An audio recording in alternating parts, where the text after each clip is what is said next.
Yo, what up? How you guys doing out there today? This is your boy Roto Beast. I'm here to present you my NBA morning shoot around for Thursday, November 14th. If you're new to the channel, please make sure and click the subscribe button below. This way you can watch all my NBA, NFL, and MLB videos.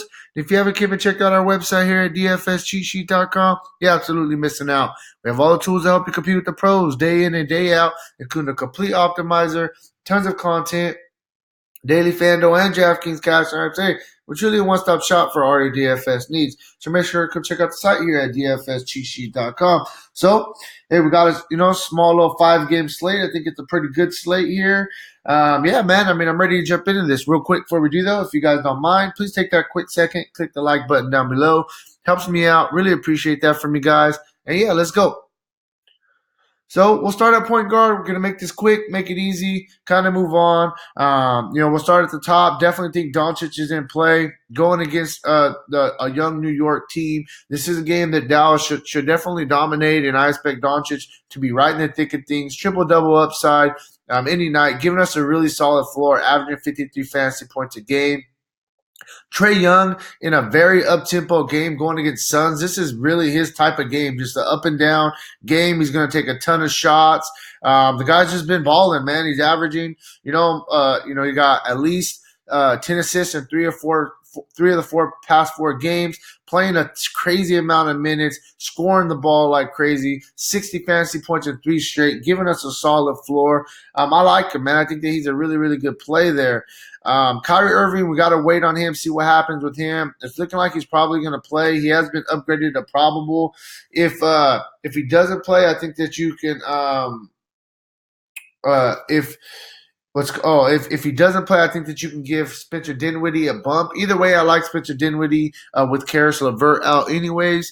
So I think that, all 3 of these top guys are in play. Irving, we got to kind of wait on some injury news. We know Chris Middleton is out. I think that gives a big-time bump to Eric Bledsoe. They're going to need him to score the ball a little bit more. And he has, 3 straight games of scoring at least 20 real-life points. Plus, he does a little bit of everything. 42 fantasy points or more in 3 of the past 4. I like Eric Bledsoe a lot with no Middleton in the lineup. Couple of value plays that we can look at. I just talked about Middleton being out. I think that can be some extra minutes for George Hill. And, George Hill's been playing pretty decent minutes as it is already, averaging about 24, 25 minutes a game. A 4,000, all you need is 20 for value. I definitely think he was going to get extra minutes. He gives us a little bit of upside there. One more guy we can look at on the little bit lower end of point guard. I think we can look at Frank Ntilikina. Before last game, he had 3 straight games of at least 34 minutes, and he was, playing very, very well. Had a bad game last game. Hey, it's all right. You kind of move on. DFS next day. I think he's the guy that we can look at 4,800. Moving on to shooting guard. There's a couple guys that I'm really liking. We'll start with, Devin Booker. Just like I like Trae Young, I like Devin Booker on the other side. A very up-tempo game. I think they're going to be back and forth, running and gunning. Really think that he's a really, really good play here. Then we'll move down a little bit. After that, I think it's basically just there's a couple mid-tiers and there's a couple lower tiers. So I'll start with Lou Williams. I think Lou Williams is an absolute lock in cash games with no Beverly, with no Kawhi Leonard. Don't overthink it. He's going to play a bunch of minutes. Put him in the lineup. Just move on. Lou Williams is a great cash game play. Spencer Dinwiddie, I mentioned him.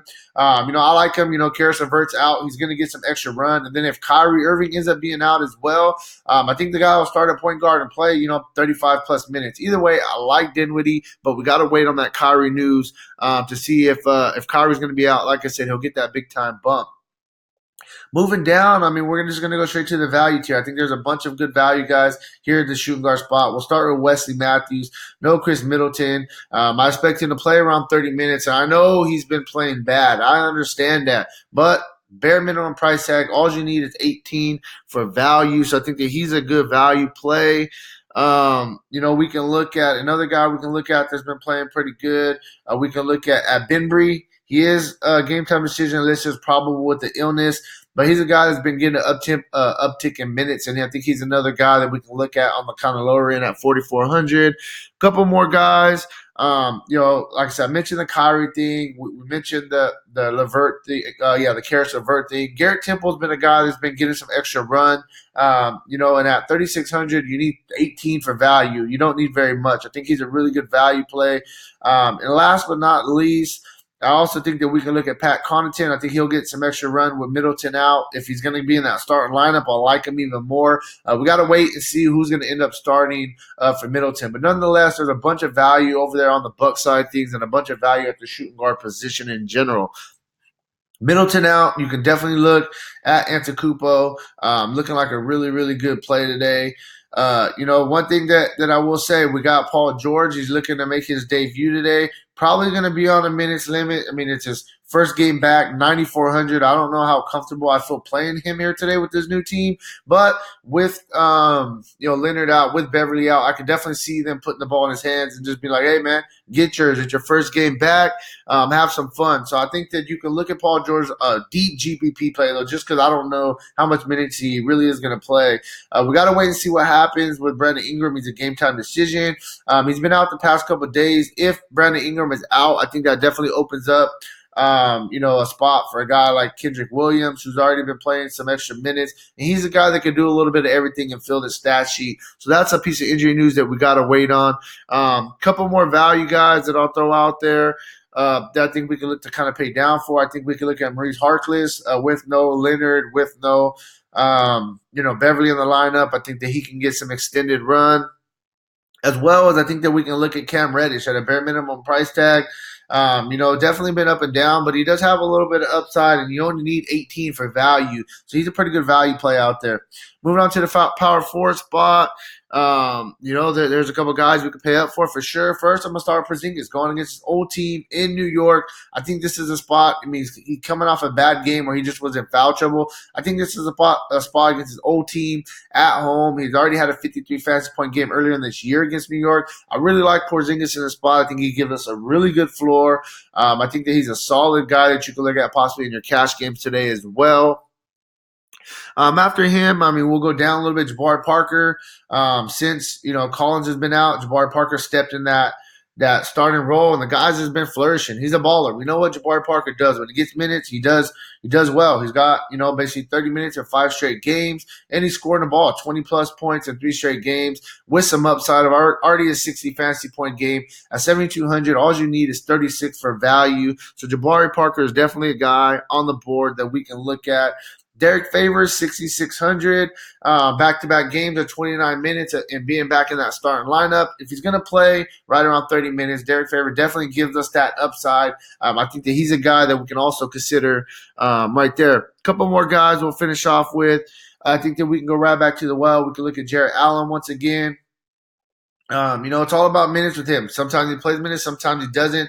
If we feel he's going to play, a little bit more minutes than 11 and 17 like he's played the last 2 games, then, I definitely think that he's a guy that we can look at. He's a GPP, though, and we got to see what happens with the injury news out there in Brooklyn before we kind of go with him. Last guy, value guy, I've been playing him basically every time Kawhi has been out. I think that we can look at Jermichael Green. The minutes have already been up a little bit, and now that you got Kawhi Leonard out at 3,900, he's another guy I think you just put in your cash games, feel comfortable with it, move on, don't overthink it. Jermichael Green, I like him a lot. I think he's a really, really good value play today. Finishing off, we'll go to the center position. Jokic going against Brooklyn. I like big guys against Brooklyn. I always have. Jokic gives us triple-double upside. He's scored at least 20 points in 3 of the past 4 games, giving us a solid floor. I think Jokic is a guy that we can really consider. Montrezl Harrell, I really like him in this game against the Pelicans with no Leonard. I think this is a good spot where he can thrive as well. Moving down a little bit, I think Wendell Carter's a guy we can throw out there at 6,600. against the Bucks, going against Brook Lopez. I think that he could take advantage of Brook Lopez, and he's a solid GPP play.